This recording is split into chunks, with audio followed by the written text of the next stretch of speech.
1973 թվականից հետո Արարատի նվաճած ԽՍՀՄ փոխանցիկ այս գավաթը կրկին Հայաստանում է։ Այս անգամ գավաթը Արարատ ֆիլմի ցուցադրման նպատակով է ժամանել Երևան։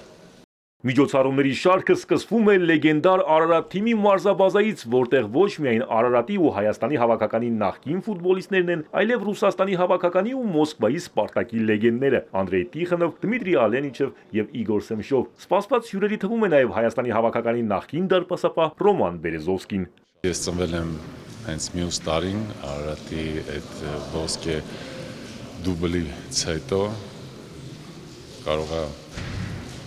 այդ իմպուլսը տվել իմ ծնողներին, որ ես ծնվել եմ, չգիտեմ ճիշտն ասած,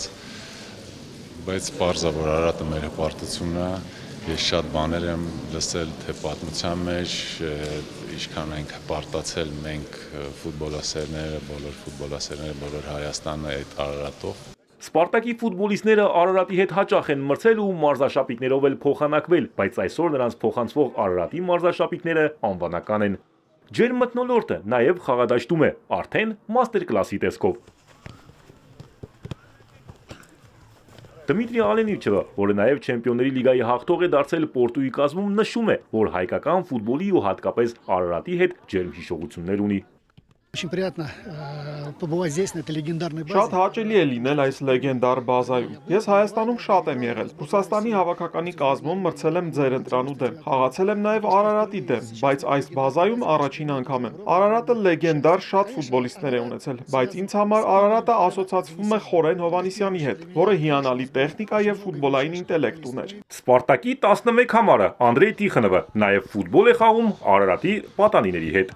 Անդրեյ, ուրախ ենք ձեզ տեսնել Հայաստանում։ Հաճախ եք ֆուտբոլ խաղում։ Ֆուտբոլ այնքան էլ հաճախ չեմ խաղում, եթե խաղում եմ հիմնականում իմ հասակակիցների հետ։ Երիտասարդների հետ դժվար է, նրանք շատ արագ են, տեխնիկապես զարգացած ու մեր տարիքում նրանց հետ հեշտ չէ։ Արարատը պատմություն է գրել ոչ միայն ԽՍՀՄ, այլև համաշխարհային ֆուտբոլում։ Ինչ հիշողություններ կան այս թիմի վերաբերյալ։ Երբ ես այս տղաների տարիքում էի, երկրպագում էի Թբիլիսիի Դինամոյին։ Այն ժամանակ նրանք խաղում էին Եվրագավաթում ու հաղթում էին։ Արարատին նույնպես երկրպագել եմ, այն ժամանակ խորհրդային միություն էր, բոլորը մեր հարազատ երկրներն էին։ Արարատի պատանի դարպասապահների համար էլ մաստեր կլասը մեր հավաքականի լեգենդար դարպասապահն է անցկացնում։ Ռոման, ինչպիսին է դարպասապահների դպրոցը Հայաստանում։ Պարզա, որ ժամանակի գնալով լավանում է, բայց այդ գործի մեջ չկա ինչ-որ կետ, որ ասեց, վсё բարավարարա, պետք է փորձենք ավելի լավացնենք։ Արարատ ֆիլմի ու նաև Արարատի լեգենդար մարզչի Նիկիտա Սիմոնյանի 100-ամյակին նվիրված միջոցառումները կշարունակվեն ամբողջ տարվա ընթացքում, իսկ երբեմնի աստղերը պատանի հայ ֆուտբոլիստերին մաղթում են, որ նրանք նույնպես խաղան այնպիսի բարձր մակարդակում, ինչպիսին 70-80-ականների Արարատը։